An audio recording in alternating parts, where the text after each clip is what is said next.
हिमालय में एक ऐसा मंदिर है जहां हर 12 वर्ष में इंद्र वज्र से प्रहार करते हैं, पर शिवलिंग को नष्ट करने के लिए नहीं, बल्कि उसका अभिषेक करने के लिए। ये कहानी है हिमाचल के बिजली महादेव की और उस दिव्य वचन की जिसके कारण महादेव आज भी आकाश की बिजली को अपने ऊपर झेलते हैं। ये कथा है उस समय की जब कुल्लू घाटी को कुलांत पीठ के नाम से जाना जाता था, जिसका अर्थ था रहने योग्य संसार का अंत। यहाँ कुलांत नामक एक प्रलयंकारी असुर रहता था जो अपनी माया से एक विशाल सर्प का रूप धारण कर सकता था।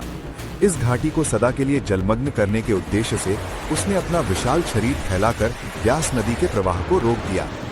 पूरी घाटी में हाहाकार मच गया। जब जल का स्तर बढ़ने लगा और प्रलय निश्चित हो गई, तब घाटी के निवासियों ने असहाय होकर महादेव का स्मरण किया। अपने भक्तों की पुकार सुनकर महादेव स्वयं उस स्थान पर प्रकट हुए। उन्होंने कुलांत असुर को युद्ध के लिए ललकारा। दोनों के बीच एक भयंकर युद्ध हुआ। अंत में महादेव ने अपने त्रिशूल के एक ही प्रहार से उस सर्परूपी असुर का वध कर दिया। कहते हैं कि मृत्यु के बाद उस असुर का विशाल शरीर एक पर्वत में बदल गया। आज भी कुल्लू घाटी का फैलाव उसी असुर के शरीर जितना माना जाता है। पर कहानी यहीं समाप्त नहीं हुई। उस असुर का वध करने के बाद महादेव ने उस घाटी के निवासियों को एक वचन दिया।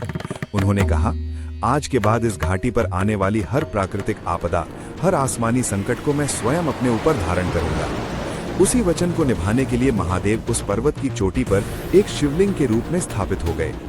और तभी से हर 12 वर्ष या उससे भी पहले जब भी उस घाटी पर कोई बड़ा संकट आने वाला होता है, तो आकाश की सारी नकारात्मक ऊर्जा बिजली बनकर उस शिवलिंग पर गिरती है।